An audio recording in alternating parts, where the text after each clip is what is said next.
Et oui, si on en parlait aujourd'hui avec cette pluie qui n'a pas rendu les choses faciles à nos invités, ils ont quand même, il y a un des invités qui est déjà là, une dame que nous aurons l'honneur de présenter tout à l'heure. Mais déjà, sachez que le sujet du jour parle de... Alain? La gestion des revenus, des sources de revenus dans le couple. Faut-il tout déclarer? Faut-il en parler ouvertement? Faut-il garder un coin de jardin secret? Nous allons en discuter, Marcel. Effectivement, nous allons en discuter. Je le disais, nous avons déjà un invité avec nous sur ce plateau. Il s'agit de Madame Elville Lokono, femme mariée. Bonjour. Bonjour madame. Comment allez-vous? Je vais bien, merci. Ça n'a pas été facile avec la pluie. Mais bon, mais on a l'habitude de braver les choses. Ouais, merci d'être là. Avec vous, nous aurons Monsieur Tibus Kenyoou, il est père de famille et bien sûr, comme le veut la tradition, nous aurons au bout du téléphone Madame Blandine Vigan. Elle est spécialiste en relations conjugales. Alors, ainsi plantée, je viens à vous, Madame Lokono, la gestion de l'argent, ou je vais dire la gestion des revenus dans le couple. C'est une grosse interrogation à laquelle on doit essayer de répondre. Mais déjà, comment ça doit se passer quand on est ensemble? Est-ce qu'il faut vraiment se mettre ensemble dans tous les sens? Merci beaucoup. Ouais. Alors, vous l'avez dit vous-même, on est ensemble. La question c'est, est-ce qu'on est ensemble dans nos différents compartiments ou on est ensemble juste pour se reproduire? Alors, moi je pense que lorsqu'on est ensemble, on doit l'être dans les différents compartiments, à savoir la gestion financière. Et certains vous diront que c'est plus facile à dire qu'à faire. Mais moi je vous dirais que ça dépend des personnes qui sont en relation. C'est-à-dire quoi?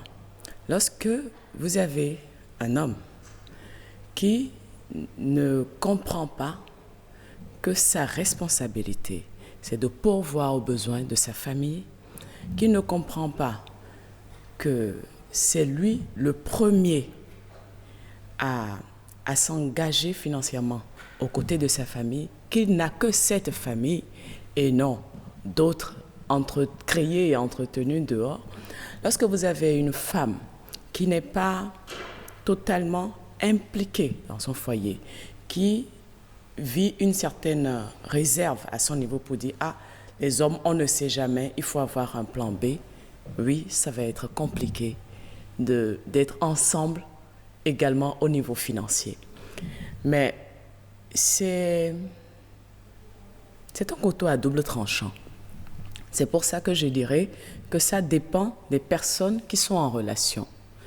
Il y a des personnes pour qui ça marche très bien parce que ça évite les quiproquos. Lorsque je sais que mon époux gagne 100 000, que moi je gagne peut-être 75 000, que nous avons des charges fixes mensuelles qui s'élèvent à 80 000, je ne vais pas lui en vouloir, par exemple, de ne pas m'offrir pour mon anniversaire un billet d'avion Cotonou-Abidjan de 400 000. Parce que c'est au-delà de ses moyens. Donc, il y a des choses que je n'attendrai pas. S'il les fait, j'en serai agréablement surprise. Je verrai que, bon, ce monsieur, il a fait un effort, il a pris sur lui. D'accord? Pareil pour l'époux. Lorsqu'il a une idée des revenus de son épouse, ils peuvent s'organiser. En fait, on s'organise mieux, on se comprend mieux. Mais d'aucuns vous diront, au niveau des hommes, que quand tu fais ça, tu ne peux plus faire des cadeaux à ta famille, tu ne peux plus sortir prendre un pot avec les amis. Non, ce n'est pas vrai. Parce que ce n'est pas forcément que maintenant, c'est la femme qui dit, voilà 1000 francs, voilà 2000. Non, on a une idée de ce que chacun gagne. Parce qu'il y a des gens qui n'ont pas de salaire fixe, qui n'ont pas de revenus fixes. Donc, on a une idée de ce que chacun gagne.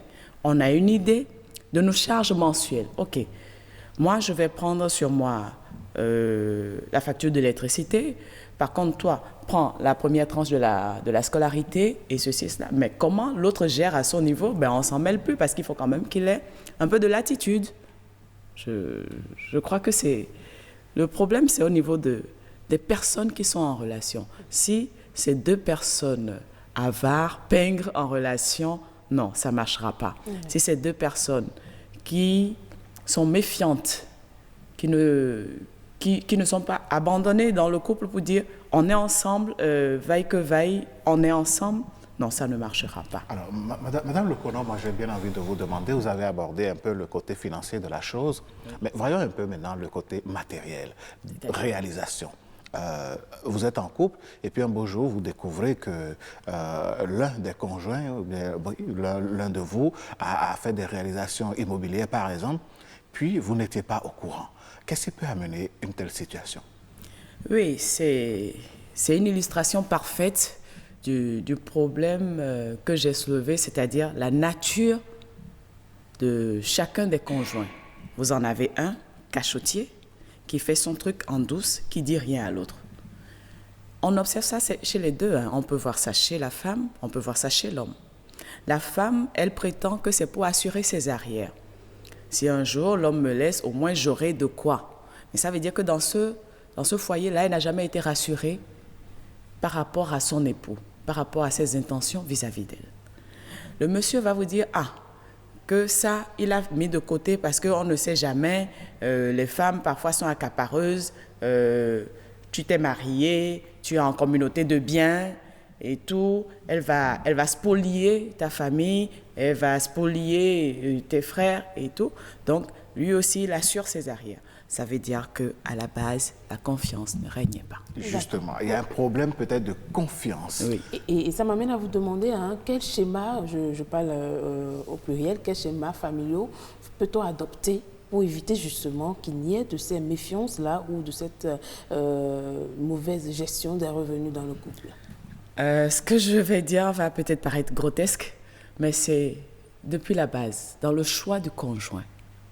Est-ce que je peux fermer les yeux et m'abandonner à telle personne ou pas? C'est paradoxal, parce que vous allez voir des femmes dont les époux n'ont aucune idée, et vraiment là, aucune idée, et inversement, des hommes également, le conjoint n'a aucune idée de ce qu'il gagne. Vous allez dans des banques où ils ont des millions sur leur compte. Un jour, il tombe malade. L'autre conjoint est en train de courir pour trouver 200 000 pour le soigner. Et il va mourir, ou elle va mourir, alors qu'elle a de l'argent qui dort sur son compte. Sans que l'autre soit au courant. Sans que l'autre soit au courant. Ou l'autre est au courant, mais il n'a pas de procuration, il n'a pas son mot de passe pour sa carte de retrait. Attendez, vous vivez avec quelqu'un qui est dans votre intimité, qui voit votre nudité, mais qui ne peut pas voir votre numéro de compte. À la banque, tous ceux qui sont à la caisse connaissent votre numéro de compte. À la banque, un étranger est votre gestionnaire de compte. C'est combien vous avez sur votre compte. C'est combien vous avez sur votre compte. Et votre conjoint, qui dort dans le même lit que vous, avec qui vous partagez une intimité, ne sait pas, moi ça fait bizarre. Ça fait vraiment bizarre. Est-ce que ceci n'est pas dû à certaines pesanteurs sociologiques ou bien socioculturelles? On ne va pas omettre ces pesanteurs. Ces pesanteurs existent. Et dans l'intention de bien faire, l'entourage souvent va vous dire « Attention, il ne faudrait jamais que l'un ou l'autre sache tout de toi. Il faut que tu aies toujours un plan B. On ne sait jamais. » Mais à force d'entretenir et de multiplier les plans B, on ne s'occupe plus du plan A. En fait, a priori, on n'a que le plan A. Le plan B, en son temps, on avisera. Mais on vit tellement, on planifie tellement le plan B que finalement, on se retrouve à vivre le plan B en laissant tomber au détriment du plan A. le plan A. Alors, mais le plan initial, c'est le plan A. Ouais. D'accord. Voilà. Mais sachant que déjà, on part sur la base que le mariage, c'est l'union qui est fondamentalement l'objectif, c'est-à-dire rester unis. Et si je prends par exemple le cas d'un couple qui est déséquilibré, je veux parler par exemple d'un couple où c'est la femme qui travaille plus que l'homme, c'est-à-dire elle gagne plus que l'homme, sachant bien que l'homme elle a confiance en son homme, mais elle sent un manque d'effort du côté de l'homme. Voilà que cette dame a plus, et voici que cette dame a plus de revenus que le mari. Vous pensez qu'elle est obligée de tout déclarer parce qu'elle doit honorer cet engagement d'union? Vous savez, c'est au cas par cas. Ce cas d'espèce-là, où c'est la femme qui devient pourvoyeuse majoritaire du foyer, c'est un peu délicat. C'est délicat en ce sens que l'homme peut, à un moment donné, être défaillant financièrement. Il a perdu un emploi ou il a un emploi, mais il gagne moins que l'autre. Mais ça, si c'est par exemple qu'il a un emploi qu'il gagne moins que l'autre, ça, il le savait tous au départ. Donc, dans la répartition financière, elle sait à l'avance qu'elle va supporter la majeure partie. Mais dans tous les cas, si elle ne déclare pas, il n'est pas dupe. Si c'est elle qui paye le loyer, je suppose 75 000, elle paye l'électricité, elle paye l'eau, l'autre peut faire des additions et avoir une idée à peu près de combien elle gagne. Oui, mais on peut partir aussi sur le fait que ça peut être le salaire qu'elle a déclaré, mais il y a quoi? Il y a d'autres à côté qu'elle ne dit pas, qu'elle tait. C'est possible. Moi, j'en connais qui ont fait ça. Mais voilà comment elle a justifié, celle qui a fait ça. Elle m'a dit, il ne fait pas des efforts. Donc, tant qu'il saura que je peux faire, il ne fera pas. Là, c'est une manière, comment je vais appeler ça? C'est une forme de pédagogie. Ou d'andragogie, si on veut, puisqu'on a permettre ou amener le conjoint. C'est pour emmener le conjoint à aller au-delà de ce qu'il fait. Donc, ce n'est pas pour cacher, mais c'est pour enseigner. C'est une forme de thérapie. Ça, c'est excusable. Ce n'est pas un problème de confiance, non. C'est une forme de thérapie pour l'emmener à. Et peut-être qu'une fois que ça se sera réglé, elle va dire, bon, voilà, moi aussi, j'ai pu faire ci, j'ai pu faire ça, j'ai pu faire ci, j'ai pu faire ça. C'est ce que je pense. Alors, nous allons continuer le débat. On aurait bien aimé que notre second invité soit avec nous, mais c'est sûr qu'il va nous... On a encore espoir qu'il va nous rejoindre sur ce plateau. Mais en attendant, on va suivre l'avis ou les avis de quelques citoyens béninois rencontrés dans la ville de Cotonou. Ils sont au micro de Yasmine Damata. Quand le couple fait le choix de la séparation des biens, chacun gère son revenu comme il l'entend et là, personne n'est obligé de faire part à son conjoint du montant de son salaire et autres. Mais vous contribuez aux charges du ménage et généralement c'est l'homme qui contribue pour la plus grande partie, sauf quelques exceptions où la femme qui gagne plus que son mari peut faire au-delà. Mais concernant la communauté, cela voudra dire que tout ce que vous gagnez tombe dans la communauté. Et là, l'homme et la femme doivent se déclarer réciproquement leurs revenus. C'est une obligation, ce n'est pas un choix. On peut déclarer le minimum commun. On peut connaître le salaire de base, mais on ne peut pas connaître tout ce qui accompagne le salaire de son mari. Et d'ailleurs, les femmes aussi n'aiment pas trop dire tout ce qu'ils gagnent. Donc, même entre hommes aussi, on se cache des choses. Donc, qu'en est-il maintenant entre hommes et femmes? Et puis, on sait que dans notre société, quand la femme sait que tu as de l'argent, la tendance c'est qu'il faut faire plus que ce qu'on a l'habitude de faire. Donc, l'homme a de réserve à lui dire ce qu'il a, quoi. Vous êtes un couple où les deux sont fonctionnaires. Il faut vous déclarer et savoir ce qu'on peut mettre dans la cagnotte pour que ça puisse aider à gérer les problèmes de la maison. Moi, je crois qu'on peut s'arrêter à la déclaration des salaires. Alors, si je vais en mission pour que j'ai fait une activité parallèle et qui me procure un revenu, qui me permet de m'épanouir, je ne sais pas pourquoi il faut aller dire toutes ces choses dans le groupe, puisque ça ne participe plus de la gestion du foyer. En temps, moi, mon père me disait que quand tu as 25 francs, il faut déclarer 15 francs à ton épouse. Parce que l'homme, c'est l'homme. L'homme doit avoir quelque chose en cas de caisse il y a. Mais quand moi, c'est ma femme c'est moi, pourquoi je vais encore lui cacher des choses? Donc, ça dépend de sur quoi on a basé, on a forgé notre couple. pour dire oui ou non. Mais quant à moi, ce que j'ai, ma femme le connaît, je connais ce qu'elle a comme revenu, et je gère son compte bancaire, elle gère le mien. Donc, en tout cas, à moi, mon avis, l'homme ne doit rien cacher à sa femme si tout est que les deux forment une seule chair. Mes revenus. Vous avez dit mes revenus, non? Mon mari reste mon mari, mes revenus restent mes revenus. Pourquoi? Je ne peux pas... Il est le chef de la famille, d'accord? En tant que chef de famille, il subvient à nos besoins. S'il a besoin de quelque chose et qu'il a besoin de mon aide, je peux le faire. Mais je ne peux pas déclarer mes revenus à mon mari. Et la communauté de biens, c'est une affaire de confiance. Et plus précisément pour ce cas de commerçante, c'est ce qu'elle déclare, c'est ça que son mari entend, c'est ça qu'il prend. Et il sait, sur la base de la confiance, ma femme a déclaré ce qu'ils font.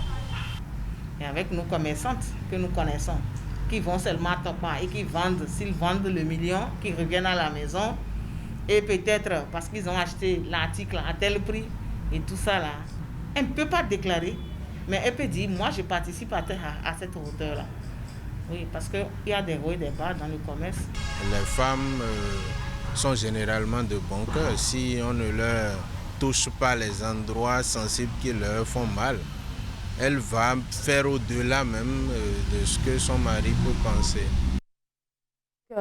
C'est d'avis de nos chers concitoyens de Cotonou. On a eu plusieurs, je vais dire, expressions par rapport à cette thématique-là. Il y en a qui ont parlé du type de contrat que vous avez. Si c'est que vous êtes lié par un contrat aux communautés de biens, vous avez signé sur le régime de communauté de biens. Ça, c'est que ça s'impose à vous, selon leur avis. Il y a aussi qui ont parlé de la gestion. Ce n'est pas parce que je déclare mes revenus que vous êtes obligé de... bien que je suis obligé de vous les remettre en entièreté. Bon, bref, il y a eu plusieurs avis. Vous avez écouté avec nous. Bien sûr. Je tiens à faire cette nuance-là. Ce n'est pas parce que mon conjoint connaît mon revenu que c'est lui qui gère. Chacun gère son revenu. Moi, j'ai 100 000 à la fin de ce mois. Toi, tu as 150 000. OK. Moi, je prends ci, toi, tu prends ça. Moi, je prends ci, toi, tu prends ça. En attendant, il nous reste encore telle chose à faire. Bon, on verra bien comment on verra. Si, entre-temps, moi, j'ai pu glaner 20 000 quelque part. Ah, aujourd'hui, fortuitement, j'ai eu 20 000. Ah, si c'est ça, bon, je vais prendre dans mon épargne 10 000, on complète et on règle ça. Ouais. En fait, c'est juste pour une meilleure organisation. Mais pas pour que l'un gère les sous de l'autre. Non, là, vous créez des frustrations. Okay. Vous créez des frustrations. On connaît, mais on laisse le libre arbitre à chacun pour la gestion de ses sous. Okay. Mais on connaît et on fait les choses ensemble. On assume, parce que les revenus, c'est pour pouvoir assumer des choses dans le couple, dans le foyer. Donc, on les assume ensemble. Et c'est parce que certains ont idée qu'ils seront spoliés, justement, qu'on va gérer à ma place, qu'on ne déclare pas tout. Comme quelqu'un a dit tout à l'heure, on déclare ce qui est officiel, le salaire. Mais les frais de mission, on ne les déclare pas. Non, c'est dommage. On peut en parler. Mais ce n'est pas parce que j'ai dit, ah, j'ai eu 100 000 ce mois comme frais de mission que tu vas me dire, non, apporte, on va faire telle chose avec. Non, je n'apporte pas. On en discute. Moi, j'ai envie de vous demander, oui? C'est vrai qu'à l'entame de cette émission, vous disiez qu'il y a des charges fixes mensuelles, par exemple, du foyer auxquelles il faut faire face. Bien sûr. D'accord. Bon, chacun apporte, il y a ce qu'on appelle dans les couples généralement les dépenses de souveraineté. Bien sûr. À part cette dépense de souveraineté où on subvient aux besoins de la famille, chacun est libre normalement de disposer de ses revenus comme il l'entend dans le but de se réaliser, toujours dans un esprit d'ensemble. Mais qu'est-ce qui amène parfois, disons, ce sentiment de « je serai grugé et je réalise les choses en catimini et je ne dis rien à l'autre ». On a parlé de confiance, mais comment renverser la tendance dans les couples aujourd'hui? Je n'ai pas bien perçu comment amener les couples à se faire davantage confiance dans la gestion de leurs revenus aujourd'hui? Ok, d'accord. Ça va être difficile de convaincre une femme de faire confiance à son époux, surtout par rapport à ses revenus, lorsque au départ, elle était seule et qu'après vous l'avez entraînée dans la polygamie. là, elle sent une menace. Donc, elle va vouloir assurer ses arrières pour ses enfants. Si, par exemple, vous vous lancez dans un couple ordinaire au départ, et qu'après, elle constate que vous avez une maîtresse à gauche que vous entretenez, une à droite, tout de suite, elle se dit « Ah bon, hein?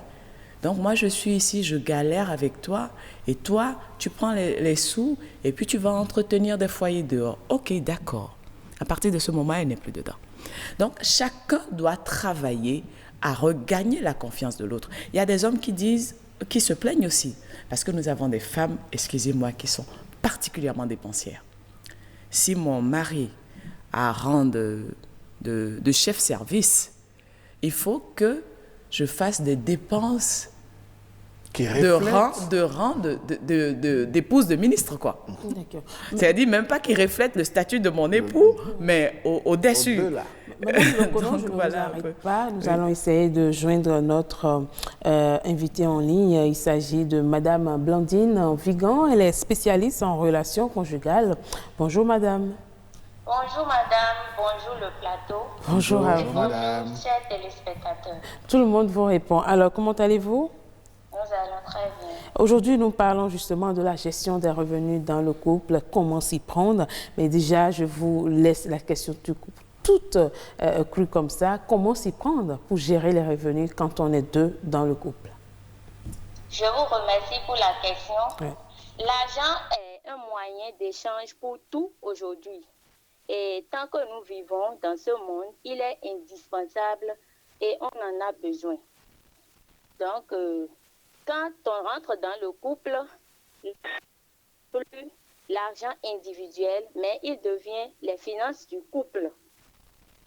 Et donc, dans ce cas, les conjoints doivent communiquer quotidiennement sur les questions d'entrée et de sortie de l'argent pour le bien du couple. D'accord. Alors, nous allons revenir à vous dans 2 minutes, 2 petites minutes, le temps de gérer une situation technique ici. Restez toujours connectés. Je vous reprends dans quelques minutes. Alors, on revient sur ce plateau, Madame, Madame Lokono. Vous avez écouté déjà sa première définition. Vous étiez en train de parler quand je vous ai demandé de nous attendre. Oui. En fait, pour que la confiance revienne dans le foyer, il faut que chacun soit à la hauteur de son statut. Il faut que chacun assume ses responsabilités. Lorsque vous dites à quelqu'un « je n'aime que toi, je veux faire ma vie avec toi », il faut rester fidèle à ça. Il faut que les femmes fassent un peu plus confiance à leurs époux, mais il faut que les époux s'élèvent à la hauteur de cette confiance-là. Une confiance, ça se mérite. Il faut qu'ils s'élèvent à la hauteur de cette confiance-là. Et il faut aussi surseoir à l'esprit individualiste. Ça dit qu'on est ensemble, mais on n'est pas ensemble. Voilà, on est ensemble, mais on n'est pas ensemble. On n'a qu'à arrêter ça. Si on veut être ensemble, on est vraiment ensemble. L'homme doit pouvoir être fier de regarder un immeuble pour dire « ça, c'est mon épouse qui a construit ». Son épouse n'est pas en compétition avec lui. Non, son épouse n'est pas en compétition avec lui. Et quand son épouse réalise de grandes choses, réalise de belles choses, il doit pouvoir s'en enorgueillir. En temps, il y a le second invité qui nous a rejoint. Venez, oui. Monsieur, monsieur Tibus Kenou. Également, on profite pour reprendre Madame Vigan en ligne. Madame Vigan, vous étiez en train de nous parler par rapport à comment est-ce qu'il faut gérer les revenus dans le couple. Oui, je vous reviens. Par rapport à la gestion des revenus dans le couple, il est vraiment important que les deux conjoints du couple visent la transparence. Oui. D'accord. Ce que nous conseillons dans le cadre de l'accompagnement des couples dans notre cabinet, c'est que le couple choisit le régime selon lequel il veut vivre. Si c'est le régime de communauté de biens, ce qui est la meilleure. Ça, c'est pour les couples qui sont mariés, hein, légalement. Se déclarent respectivement leur entrée. Ils peuvent se déclarer tout sur ce qu'ils gagnent. Oui, c'est pour les couples qui sont mariés légalement. Oui, mais pour ceux qui vivent en concubinage ou je sais pas, des fiancés et autres, est-ce que c'est aussi la même règle qu'il faut adopter? Oui, même si on n'est pas encore légalement marié, on peut choisir comment vivre sur ce chemin parce que le mariage, c'est un chemin pour la vie. Et donc, ce qui est conseillé, c'est de vivre dans la transparence. Donc, de tout déclarer. Les deux conjoints apprennent à mieux se connaître par rapport à la gestion de l'argent, qui est une question fondamentale dans le couple. D'accord. Donc, vous pensez qu'il faut tout déclarer? L'argent peut être la racine de tous les maux qui viendront dans le couple si c'est mal géré. Ok, je maintiens ma question. Je demande si vous pensez qu'il faut tout déclarer. Oui, c'est ce qui est conseillé pour éviter les problèmes. Maintenant, nous rencontrons dans l'exercice du travail des conjoints qui n'arrivent pas à bien gérer l'argent.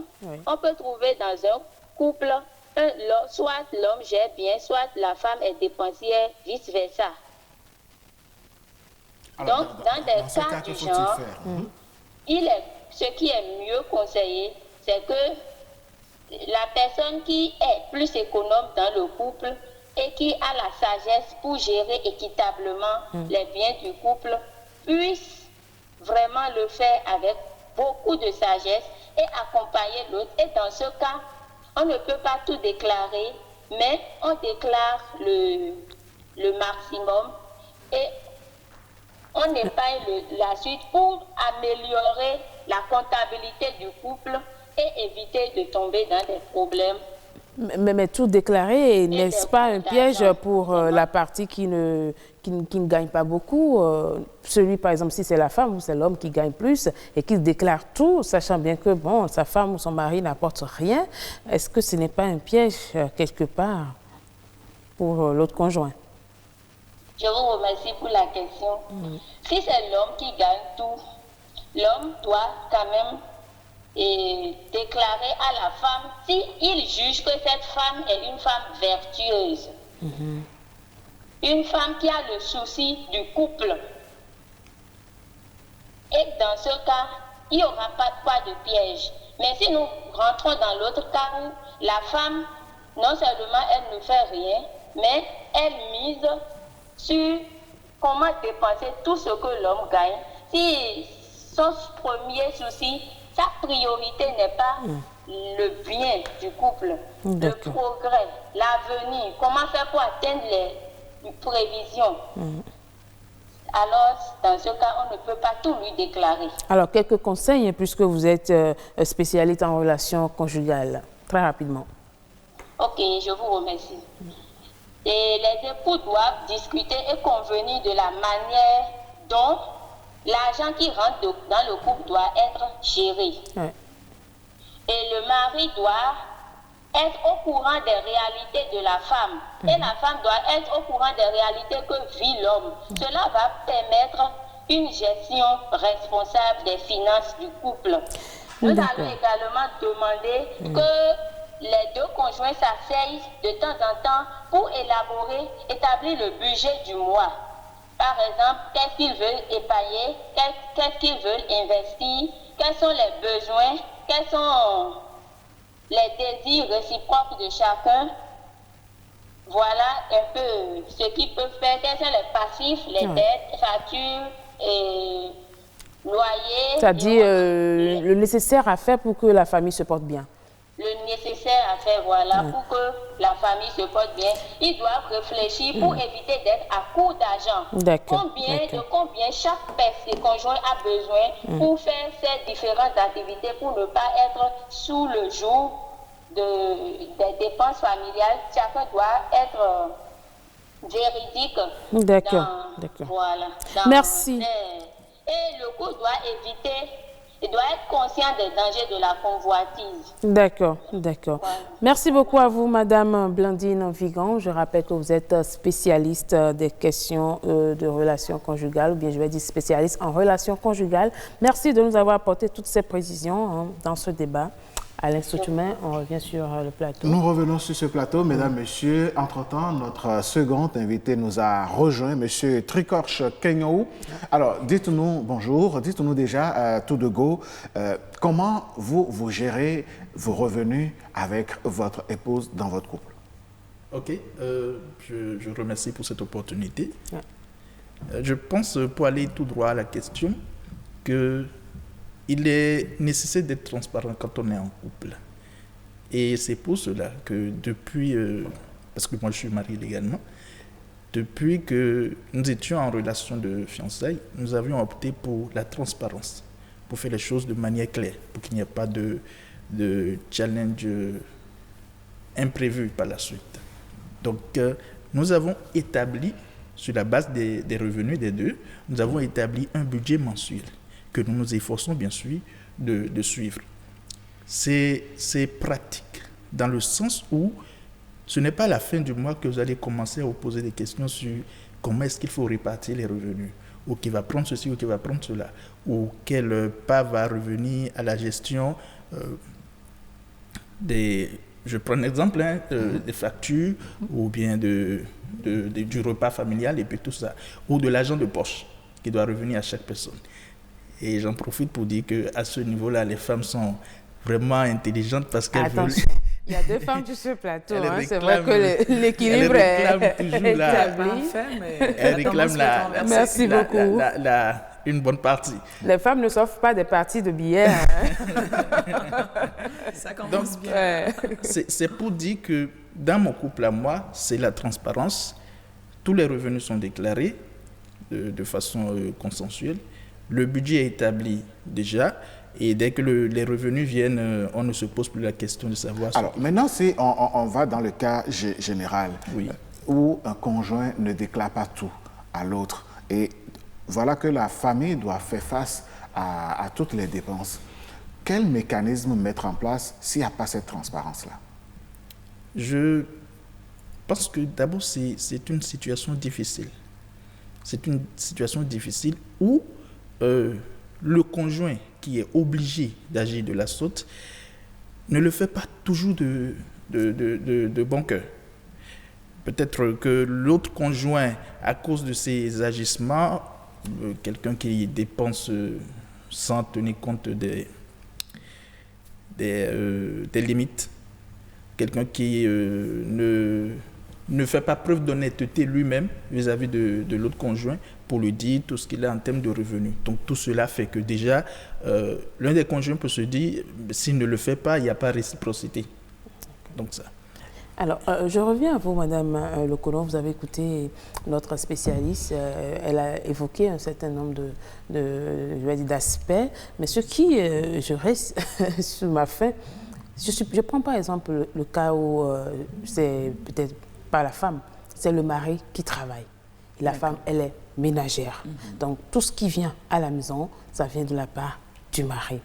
Est-ce qu'à ce moment-là, le mari, la société africaine, béninoise en particulier, va permettre à ce que la femme puisse gérer de façon équitable ces revenus-là avec son mari. Sachant que, bon, même si à la maison, on sait que la fonction de ménagère est aussi une grande fonction, est-ce que le mari va accepter que, bon, quand je finis d'amasser tout ce que j'ai comme revenu, je reviens verser à madame et j'ai dit, allons-y, gérons ensemble. Déjà, il y a quelqu'un qui a dit qu'une femme qui s'adonne entièrement à sa famille n'est pas une ménagère. On dira que c'est une manager de foyer. Donc, c'était juste pour vous taquiner. Ouais. En fait, il ne s'agit pas de ramener les sous et d'en confier la gestion à l'autre. Ce n'est pas de ça qu'il s'agit. Il s'agit de dire, moi, voilà ce que j'ai. Moi aussi, voilà ce que j'ai. OK. À quoi est-ce qu'on donne la priorité? Comment on s'organise? En fait, c'est ça la question. Oui, dans ce cas, est-ce que vous êtes sûr que l'homme va tout déclarer? Ce serait une erreur de sa part de ne pas tout déclarer. Mais il y a des omissions qui constituent des formes de thérapie en fonction de la personne qu'on a en face. Si en face, vous avez une femme dépensière qui veut prouver que bien que je sois à la maison à m'occuper de la famille, je peux changer 3, 4 wax de grande qualité par mois, ça va être compliqué. C'est ça. Il ne pourra pas tout déclarer. Parce que chaque couple a des objectifs. On peut dire, dans 10 ans, il faudrait qu'on soit chez nous. On peut se dire, l'année prochaine, il faut qu'on sorte des vacances à tel endroit. À Dubaï, en France, à Kpakpa, à Parakou, partout où on veut. Donc, tout dépend de la personne que vous avez en face. Mais ce qui est à retenir, c'est qu'il ne s'agit pas de travailler, de gagner de l'argent et de venir en confier la gestion à l'autre conjoint. Il faut faire cette nuance-là. La nuance-là, elle est capitale. Et c'est là où tout le problème se pose. L'homme va dire, moi je vais travailler, ramener l'argent et lui confier, elle va gérer comme elle veut, acheter des produits de maquillage et les trucs de femme là, non, jamais. À cette allure, quand est-ce qu'on va sortir de la location? À cette allure, comment je prends soin de ma famille et tout? Non, il ne s'agit pas de lui en confier la gestion. C'est un consensus. Parce que ce qu'elle aussi, elle fait, si vous deviez payer quelqu'un pour le faire, ça va être un nouveau pôle de dépenses. D'ailleurs, le Code de la famille des personnes en République du Bénin reconnaît justement ce caractère complètement, disons, participatif de la femme quand elle est en griffe ménagère dans le foyer.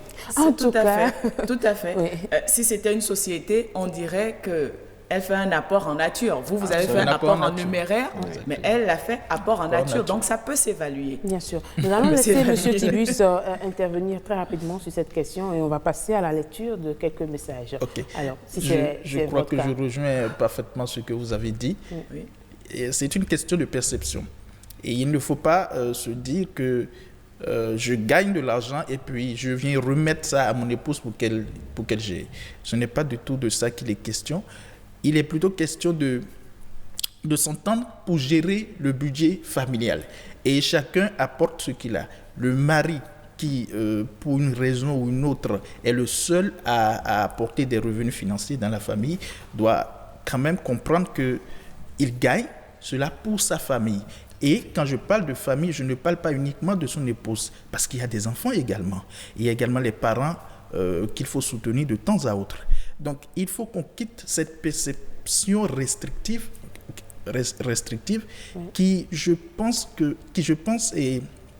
nous fait beaucoup du tort en Afrique et en particulier au Bénin. D'accord. Ça nous crée beaucoup de tort. Alors, Soutoumé, nous allons essayer de lire les messages envoyés par nos internautes. Tout à fait. Il y a un premier message de Mme Ablawa, elle est sociologue. Elle dit ceci. Sujet très intéressant, il y a 2 cas. Le premier cas, si nous sommes dans un mariage légalement consenti, union de droit, cela pose déjà le problème du choix de régimes matrimoniaux ou du régime légal dans lequel on se retrouve si on n'a pas fait de choix, du respect des clauses de ce régime et des considérations socio-culturelles qui poussent le conjoint à cacher ses revenus. Dans le deuxième cas, si c'est un concubinage, c'est-à-dire union de fait, on pourrait se focaliser sur les considérations socio-culturelles qui déterminent le comportement de chaque conjoint. Dans les 2 cas, cela peut être source de mal-compréhension, de divorce, de séparation et même de mort. Et Maître Simplice Dako qui envoie également un message et qui nous dit « Bonjour chers tous, je n'ai qu'une seule réponse à la quadruple question. Moi, je crée la richesse et je subviens aux besoins de mon épouse et de nos enfants. L'apport de mon épouse est subsidiaire et je ne compte pas là-dessus. Je lui déclare tout ce que je gagne et ensemble, on réfléchit à l'épargne et aux investissements. Je ne lui cache rien. » Voilà. Et il y a Mme Andrea Bachumba qui dit la vie en couple, la vie de couple dans un foyer, hommes et femmes vivant dans les liens du mariage ou non, dans n'importe quelle situation, ils ont des charges tant qu'ils mènent une vie commune. Pour faire face à celle-ci de manière responsable, il faudrait nécessairement qu'il existe le dialogue afin d'échanger pour mieux se comprendre en faisant des concessions. 2. L'humilité pour s'accepter en surpassant son ego. 3. L'empathie en se mettant toutes les fois à la place de l'autre. Voilà. 4e position, l'honnêteté pour éviter l'hypocrisie et tout ce qui peut être caché, car ce que vous cachez sera découvert un jour. Ainsi, je pense qu'il faille déclarer à son conjoint votre revenu vice-versa et pouvoir échanger sur ce qui revient aux charges de la maison et que le reste doit servir à ci ou à ça. Si l'un des conjoints n'est pas de bonne foi ou bien supposons qu'il soit partisan du moindre effort et ne fait que compter sur les revenus de sa moitié, ça veut dire qu'il manque de sincérité dans ce foyer. Ici, ce fait que dans ce foyer, l'on constate que l'homme entretient des relations dehors, voilà, il faut donc se ranger pour ne pas faire fausse route. Donc, vous convenez avec moi que cacher ses revenus s'impose. La répartition des charges se fait souvent en fonction des revenus du chef de la famille à qui revient la grande partie puisque c'est lui le chef de la famille. La femme contribue selon ses moyens. Cela dépend de leur organisation, peut-être dans les proportions de 75% ou 50% ou même pas comme l'a dit quelqu'un. Mais ce qu'il convient de souligner, c'est que la femme participe de beaucoup, normalement, physiquement, non, moralement, physiquement et financièrement. Ouais. Madame éponyme Guézo affirme dans un couple marié légalement, les revenus ne doivent pas être un tabou. Chacun doit savoir ce que gagne l'autre. Nous, en France, par rapport aux déclarations d'impôts, même si le mari ou la femme ment, l'avis d'imposition révèle la totalité des revenus. Alors, vaut mieux être honnête dès le départ. 2. Si un homme ou une femme cache ses revenus, c'est qu'il y a anguille sous roche. 3e point, je pense que la répartition devrait se faire en fonction des revenus. Parce que des fois, la femme peut gagner beaucoup plus que son mari. Donc, qu'on soit chef de famille ou pas, c'est normal que c'est normal que dans ce cas, du moins, la femme participe plus que l'homme. 4e point, les conséquences du mensonge peuvent être multiples. Manque de confiance, dispute, même cela peut pousser vers un divorce car si dans un mariage il n'y a plus de confiance, même l'amour ne suffira pas pour rester ensemble. Il y a M. Boniface Nyonofo qui dit ailleurs il n'y a pas de chef, c'est l'égalité, c'est donc 50-50. L'homme fait le ménage autant que la femme. Les couples qui ne comprennent pas cela, bienvenue la séparation. On peut aussi choisir de contribuer aux charges familiales proportionnellement aux revenus gagnés par chacun. Voilà. Et donc, beaucoup de messages. Oui, beaucoup de messages qui... Moi, j'ai envie de, ma chère, si tu le permets, de demander à Madame... Lokono, pourquoi la femme, ou bien les femmes généralement, quand il s'agit des charges de la famille, ne parlent plus de parité? Mais est-ce que ce n'est pas un point de vue carré, ça? Il faut laisser Madame Lokono. Je ne fais qu'aider Madame Lokono. Je veux mieux comprendre la question. Allez-y. Les femmes réclament la parité sur tous les plans. Oui. Pourquoi, quand il arrive, il s'agit maintenant des questions de gestion de responsabilité dans la famille, on trouve que c'est l'homme le chef de la famille, c'est l'homme le chef de la famille, on ne réclame plus la parité. Est-ce que vous voulez remettre en question le fait que ce soit l'homme le chef de la famille? Non, pas du tout. Je pose la question de savoir pourquoi la parité disparaît quand il s'agit de cette pour la réponse, ce n'est pas moi de le dire. Je pense que M. Tricoche voit ce que je dis. Je suis tout à fait d'accord. Non, mais parce que vous savez, c'est pas pour, je ne réponds pas à votre question, mais je veux juste profiter de cette question pour vous demander, mais pourquoi est-ce que quand il s'agit de dire, bon d'accord, je suis le chef de famille, j'ai plus de droits à sortir ou à faire telle chose, vous ne dites pas qu'il faut la parité dans le couple? Alors, vous en profitez pour répondre aux 2 questions. Ouais. Maintenant, c'est eux qui sont collés. Je pense que parler de parité, oui, parité, il faut la parité. Et aussi, mon épouse m'a dit quelque chose récemment qui m'a fait vraiment rire. Et jusqu'à je suis allé au point où j'ai mis ça sur mon statut WhatsApp. On était en train de discuter et elle me fait savoir...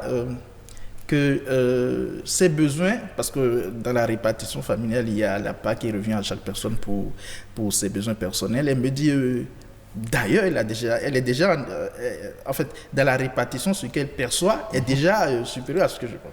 J'ai accepté ça comme ça.